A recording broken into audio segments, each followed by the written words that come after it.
ఓం శ్రీ గురుభ్యో నమ. ఓం శ్రీ మహాగణాధిపతే నమ. అందరికీ నమస్కారం. ఈ వీడియోలో వృశ్చిక రాశి వారి యొక్క గోచార ఫలాలు పరాభవ సంవత్సరంలో ఎలా ఉంటాయో తెలుసుకుందాం. ముందుగా అందరికీ పరాభవ సంవత్సరం ఉగాది శుభాకాంక్షలు. Lakkaraju Muralidhar Rao astro and remedies ఛానల్కు సబ్స్క్రైబ్ చేసుకోండి. ఓం శ్రీ గురుభ్యో నమ. ఓం శ్రీ మహాగణాధిపతే నమ. అందరికీ నమస్కారం. ముందుగా అందరికీ ఉగాది శుభాకాంక్షలు. ఈ వీడియోలో వృశ్చిక రాశి వారి గోచార ఫలాలు పరాభవ సంవత్సరంలో ఎలా ఉంటాయో తెలుసుకుందాం. ఈ రాశిలో జన్మించిన వారు విశాఖ 4వ పాదము, అనురాధ 1, 2, 3, 4 పాదాలు, జ్యేష్ఠ 1, 2, 3, 4 పాదాల వారు జన్మించి ఉంటారు. వీరి ఈ రాశిలో వారి యొక్క మొదటి పేరులో నోటేషాలు ఈ విధంగా ఉంటాయి: తో, నా, నీ, ను, నే, నో, యా, యా, యు అనే అక్షరాలు ఉంటాయన్నమాట. మొదటి అక్షరాలు వీళ్ళ పేర్లు మొదటి అక్షరాలు. వారంతా కూడా ఈ వృశ్చిక రాశి కిందకి వస్తారు. ముఖ్యంగా వివరించే విషయం ఏంటంటే ఈ గోచార ఫలాలు స్థూలంగానే ఉంటాయి. అవి కూడా 20% మాత్రమే ఫలితాలు ఇస్తాయి. వ్యక్తిగత జాతకాలు, దశలు, నక్షత్రాలు వారిగా పరిశీలిస్తే కానీ పూర్తి ఫలితాలు మనం తెలుసుకోలేము. కాబట్టి జాతకాలు పరిశీలించుకున్న తర్వాతే నిర్ణయాలు తీసుకోండి. ఎక్కువగా గోచారంపై ఆధారపడి నిర్ణయాలు తీసుకోకుండా డిప్రెషన్లోకి వెళ్ళవద్దు. వ్యక్తిగత జాతకం పరిశీలించుకున్న తర్వాత నిర్ణయాలు తీసుకోండి. మీ జాతకంలో గ్రహాలు, ముఖ్యంగా ఈ గోచార బలాలు శని, గురు, రాహు, కేతువుల మీద ఆధారపడి చెప్పబడతాయి. కానీ ఈ గ్రహాల కనుక మీకు బలంగా జాతకంలో ఉంటే వాటి దశలు ఇంకా ఈ సంవత్సరం రాకపోతే మీకు ఎలాంటి ఇబ్బందులు లేకుండా జీవితం అంతా సాఫీగానే సాగిపోతుంటుంది ఈ సంవత్సరం అంతా కూడా. కాబట్టి వ్యక్తిగత జాతకాన్ని పరిశీలించినాకనే నిర్ణయాలు తీసుకోండి. ముందుగా అందరికీ ఉగాది శుభాకాంక్షలు. ఆదాయము 11, వ్యయం 5. ఆదాయం బాగుంది, వ్యయం తక్కువైనా కూడా పుణ్యఫలం పెంచుకుంటే మీ ఆదాయంలో నుంచి కొంత దానధర్మాలు, పుణ్య కార్యాలు చేస్తే మంచి ఫలితాలు ఉంటాయి. ఉన్న వ్యయం కూడా కాకుండా ఉంటుంది. కాబట్టి దానధర్మాలు చేస్తే మీకు ఎక్కడో ఒక చోట దైవ సహాయం లభిస్తుంటుంది. మీకు ఉన్న దానిలో చేయమని చెప్పడమే కదా, లేకపోతే లక్షల కొద్ది దానాలు చేయమని కాదు, ఉన్నదంతా దానం చేయమని చెప్పడం కాదు. ఎవరికైనా ఏదైనా అవసరం ఉంటే అనిపించినప్పుడు మీ శక్తి కొద్దీ చేయడం వల్ల ఎవరో స్కూల్ ఫీజు కట్టడానికో, చిన్న చిన్న పిల్లలకో, పేద విద్యార్థులకో, ఏవైనా ఈవెన్ చివరికి పెన్సిల్లో, పెన్నులో సహాయం చేసినా కూడా పిల్లలకు, పేద విద్యార్థులకు నోట్బుక్లు కొనిచ్చినా కూడా మీ శక్తి కొలది మీకు వారి వల్ల మీకు రాహు అనుగ్రహం, పెన్సిల్ చేయడం వల్ల రాహు యొక్క అనుగ్రహం వస్తుంది. పుస్తకాలు ఇవ్వడం వల్ల సరస్వతీదేవి అనుగ్రహం లభిస్తుంది, దుర్గాదేవి అనుగ్రహం లభిస్తుంది. కాబట్టి రాజ్యభుజము 2, అవమానం 6 ఎక్కువగా ఉంది. సంఘంలో గౌరవ ప్రతిష్టలు తక్కువగా ఉన్నాయి, మీకు అవమానాలు ఎక్కువగా ఉన్నాయి. కాబట్టి రాజ్యభుజ అవమానాలు పరిశీలిస్తే మీరు చాలా వరకు నోరు కంట్రోల్లో ఉంచుకోవడం మంచిది. మౌనంగా ఉంటే చాలా మంచిది. అనవసర విషయాలు వేలు పెట్టవద్దు. ఇతరుల విషయాలు జోక్యం చేసుకో. వివాదాస్పదమైన చర్చల్లో పాల్గొనవద్దు. అసలు దూరంగా ఉండండి. మీకు అలా పాల్గొంటే మీకు అవమానం కలిగే పరిస్థితి ఏర్పడవచ్చు. కావున మౌనమే తిరిగి సరైన పరిష్కారం. ఉన్నంతవరకే మాట్లాడండి. మెడిటేషన్ చేస్తే మీకు దానివల్ల మీకు ధ్యానం చేయడం వల్ల మీకు మానసిక ప్రశాంతత ఏర్పడుతుంది. ఇక వివరాల్లోకి వెళ్తే, గురువు ఉగాది నుండి 1/6/2026 వరకు 8వ స్థానమైన, అష్టమ స్థానమైన అశుభుడైనందువలన మనోధైర్యం కోల్పోకుండా జాగ్రత్త వహించడం చాలా అవసరము. నూతన కార్యాలు ఆటంకాలు ఏర్పడతాయి. కోపాన్ని తగ్గించుకుంటే మంచిది. మౌనంగా ఉండడం చాలా వరకు అవసరము. ఎంత అవసరమో అంతవరకే మాట్లాడాలి. కఠిన సంభాషణ వల్ల ఇబ్బందులు ఎదుర్కొంటారు. ఇతరులకు హాని తలపెట్టు కార్యాలు చేయరాదు.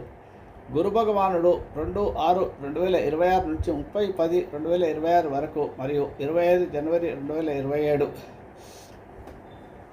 వరకు ఈ ఉగాది చివరి వరకు గురువు కర్కాటకంలో సంచారం గురుబలాన్ని ఇస్తుంది. కాబట్టి స్థిరాస్తులకు సంబంధించిన సమస్యలు పరిష్కరించబడతాయి. గురుబలం ఈ కాలంలో ఉంది. కాబట్టి మీకు అన్ని రకాల నూతన గృహప్రాప్తి, ఆకస్మిక బంధుమిత్రులతో కలిసి విందులు పొందడం, తీర్థయాత్ర చేయడం, దేవదర్శనం చేయడం, మరియు అదే కాకుండా సంతానం విషయంలో అభివృద్ధి, ఇంట్లో ఎవరైనా వివాహం జరగాల్సిన సంతానం ఉంటే వారికి వివాహం జరగడము, విదేశాలకు చదువుకోవడానికి వెళ్ళడానికి చదువుకోవడానికి అవకాశాలు లభించడము, ఉన్నత విద్యకు పోవడానికి విదేశాలకు వెళ్ళడానికి అవకాశాలు ఉంటాయి. ఇలాంటి శుభఫలితాలన్నీ కూడా మీకు భాగ్యాల్లో గురువు ఉండదు. తండ్రి ఆరోగ్యం బాగుంటుంది. తండ్రి వల్ల ఆస్తి ఏదైనా ఉంటే అది కూడా పిత్రాయితం కలిసి వస్తుంటుంది. ఇక ధాన్య నాశో ధనఛేద వృధా సంచారణం భయం స్వజన్ దూషణం చైవ దశమస్థో యథా గురువు అని శాస్త్రవచనం. గురువు దశమస్థానందు ఉన్నప్పుడు ధానష్టము, ధాన్య నష్టము, వృధా త్రిప్పుదయు, భయమును, బంధుజనులు దూషించుట మున్నగు ఫలితములు కలుగుతాయి. గురువు 31 అక్టోబర్ 2026 నుంచి 24 జనవరి 2086 రోజుల పాటు 10వ రాశి అయిన సింహరాశిలో సంచారం. దశమస్థానంలో సంచారం కొంత ఇబ్బందే.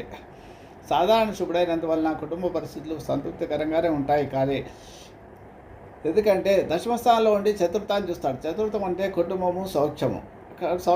శుభగ్రహం చూస్తుంటే కాబట్టి బాగానే ఉంటుంది.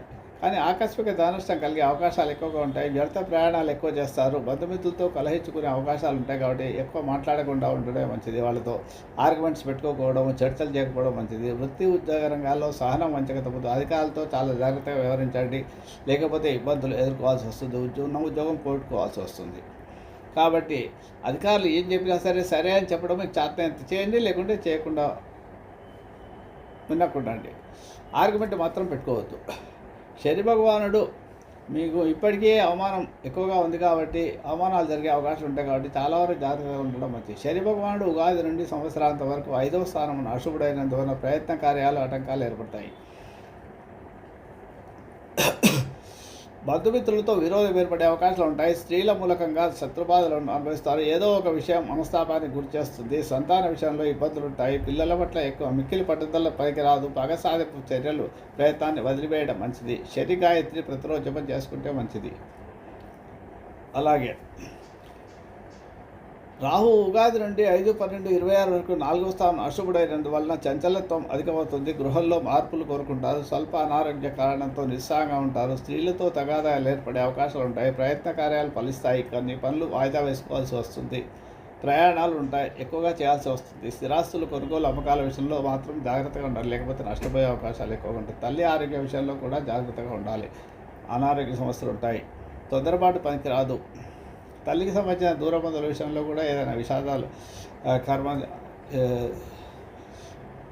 జరిగే అవకాశాలు ఎక్కువగా ఉంటాయి. రాహు 6-12 నుంచి సంవత్సరాంత వరకు 3వ స్థానమైన మకర రాశి సంచారం శుభుడైనందువలన అపకీర్తి రాకుండా జాగ్రత్త పడడం మంచిది. మనోల్లాసం ఉంటారు. సోదరులు ఏర్పడకుండా జాగ్రత్తగా ఉండాలి. తలచిన కార్యాలు ఆటంకాలు ఎదురవుతాయి. ఆర్థిక ఇబ్బందులు ఆలస్యంగా తొలగిపోతాయి. నూతన వ్యక్తుల జోలికి వెళ్ళకరాదు. మోసం ఇంపబడే అవకాశాలు ఎక్కువగా ఉంటాయి. వివిధ రకాల సమస్యలతో ఏర్పడే అవకాశం ఉంటుంది. కాబట్టి జాగ్రత్తగా ఉండండి, మౌనంగా ఉండండి. కేతు ఉగాది నుండి 5-12 వరకు 10వ రాశిలో సాధారణ శుభుడైనందువల్ల కుటుంబ పరిస్థితులు సంతృప్తిగా ఉన్నప్పటికీ మానసిక ఆనందం పొందుతారు. వృత్తి ఉద్యోగ రంగాల్లో గుర్తింపు లభిస్తుంది. నిన్నటి వరకు వాయిదా వేసే పనులను పూర్తి చేసుకోగలుగుతారు. ముఖ్యమైన వ్యక్తుల్ని కలుస్తారు. ఆరోగ్యం బాగుంటుంది. కేతువు 6 డిసెంబర్ నుంచి సంవత్సరాంత వరకు భాగ్యస్థానమైన కర్కాటకంలో శుభుడైనందువలన స్థిరాస్తుల విషయంలో జాగ్రత్తగా ఉండడం మంచిది. అశుభుడైనందువలన ఒక అద్భుత అవకాశాన్ని కోల్పోయే అవకాశాలు ఎక్కువగా ఉంటాయి. ఇక్కడ 9వ స్థానంలో అశుభత్వం ఎక్కువగా ఉంటుంది. కాబట్టి ప్రయాణాల లాభాన్ని పొందుతారు. కానీ ఒక నూతన వ్యక్తులు పరిచయం ఏర్పడుతుంది. దానివల్ల ఏదైనా ఒక అద్భుత అవకాశాన్ని కోల్పోయే అవకాశం ఉంటుంది. ఏ పని తలపెట్టినా విఘ్నాలు ఉంటాయి, ఆటంకాలు ఏర్పడతాయి. నూతన కార్యాలు వాయిదా వేసుకో తప్పదు. శరీరం తిరగడము, అనారోగ్య సమస్యలతో ఇబ్బంది పడతారు. ఈ రాశి వారికి మొత్తం మీద గురుబలం, రాహుకేతువుల ప్రభావం తగ్గి అన్ని రంగాల్లో విజయం సాధిస్తారు. దోష ప్రభావం తగ్గి అన్ని రంగాల్లో గురుబలం వల్ల రాహుకేతువుల దోషం ఉన్నప్పటికీ అన్ని రంగాల్లో విజయం సాధిస్తారు. కోరికలు తీరుతాయి. లోగడ వదిలి వేసి వ్యవహారాలను పూర్తి చేస్తారు. అధికారుల యొక్క అనుగ్రహము, బాకీలు వసూలు, జీవనము 3 పూలు 6 కాయలుగా అన్నట్లుగా జీవితాధిక్యత, అన్ని రంగాల్లో ఉన్న స్థితి, ధనదాయనకు స్వల్ప అవమానములకు అవకాశం ఉంది. అవమానకర మాటలు, పనులు ఇతరులకు బాధ్యత కలిగేటి చేయకుండా ఉండడం వల్ల మీకు జయం కలుగుతుంది. స్త్రీ సహకారం ఉంటే ఇంకా మంచి. ధనపతి జీవిత భాగస్వామితో చర్చించి పనులు చేసుకోండి. అప్పుడు మీకు ఇబ్బంది రాకుండా ఉంటాయి. దూర ప్రయాణాలు తయారు చేయడం వలన స్థిరాస్తి వృద్ధి జరుగుతుంది. 4వ ఇంట రాహు వల్ల కుటుంబ కలతలు, భార్య బిడ్డల వలన మధ్య స్వల్ప ఈతి బాధలు వచ్చినా గురుబలం వల్ల వాటిని చివరి నిమిషంలో పరిష్కారం అవుతాయి. గతంలో ఆగిపోయిన పనులు, ఆధ్యాత్మిక సాధన, పుణ్యనది స్నానము, అధికార ప్రాబల్యం వ్యవహారాల్లో పరిష్కారమై సొమ్ము చేతికి అందుతుంది. భూ సంబంధమైన సమస్యలు తొలగి ఆనందమైన జీవితం గడుస్తుంది. ఈ సంవత్సరం ప్రభుత్వ ఉద్యోగులు దూర ప్రయాణాలకు దూర ప్రాంత బదిలీ అయ్యే అవకాశాలు ఎక్కువగా ఉంటాయి కదా. అధికారుల మధ్య ఇబ్బందులు ఉంటాయి. కుటుంబంలో అశాంతి, ఒక్కొక్కసారి కొంతమంది సస్పెండ్ అయ్యే అవకాశాలు ఉంటాయి. ప్రైవేట్ సంస్థల్లో పనిచేసే వారికి కొంత పర్వాలేదు. ఆర్థిక పరిస్థితుల్లో అనుకూలించవు. కోర్టు కేసుల్లో ఇరుక్కుంటారు. పర్మనెంట్ కాని వారికి పర్మనెంట్ అవుతుంది. ఫ్యాక్టరీలో పనిచేయే కార్మికులకు బోనస్ లభించే ఆనందంగా ఉంటారు. నిరుద్యోగులకు ఖచ్చితంగా ఉద్యోగం లభిస్తుంది. రాజకీయ నాయకుల గురుబలం వలన ప్రజల్లో విశ్వాసం పొందగలుగుతారు. పార్టీలో ప్రజల్లో పేరు ప్రఖ్యాతులు పెరుగుతాయి. ఏదో ఒక పదవి తప్పక లభిస్తుంది. ఎన్నికల యందు పొటాపొటిగా విజయం సాధిస్తారు. శని ప్రభావం వలన ఖర్చులు అధికంగా ఉంటాయి. ఆస్తులు కోల్పోతారు. ప్రజల్లో మమేకమై అనేక కార్యాలు చేసి విజయవంతమవుతారు. ఈ సంవత్సరం చాలా అనుకూలం. రాజకీయ నాయకులకు అన్ని రంగాల్లో వారికి అభివృద్ధిలో ఉండరు. కళాకారులకు అనుకూలమైన కాలమే. టీవీ సినిమా రంగాల్లో ఉన్నవారికి, గాయకులకు, అన్ని రకాల వారికి కానీ నూతన అవకాశాలు లేక కొంత ఇబ్బంది పడే అవకాశాలు ఉంటాయి. భాగ్య స్థానము బాధక స్థానం కాబట్టి అక్కడ ఈ సంవత్సరం విద్యార్థులకు కూడా అనుకూల సమయం. గురుబలం వల్ల పరీక్షల్లో మంచి మార్కులు సాధిస్తారు.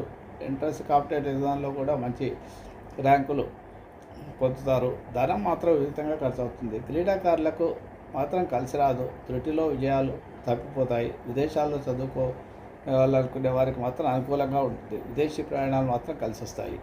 వ్యవసాయదారులకు మొదటి పంట కంటే రెండవ పంట లాభిస్తుంది. ఆదాయ వ్యయాలు సమానంగా ఉండటం వలన కౌలుదారులు మాత్రం నష్టం పాలవుతారు.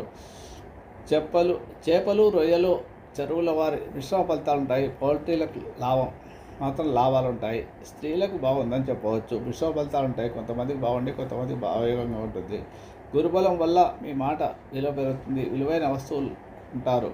మీ పేరుతో స్థిరాస్తులు సంపాదించుకుంటారు. హంగులు, ఆర్భాటాలకు అధికంగా వ్యయం చేస్తారు. భార్యాభర్తల మధ్య అవగాహన ఉన్నప్పటికీ మాట పట్టుకుని తప్పవు. ఆవేశపూరితంగా ప్రవర్తిస్తుంటారు. సంతానం వల్ల లబ్ధిని పొందుతారు.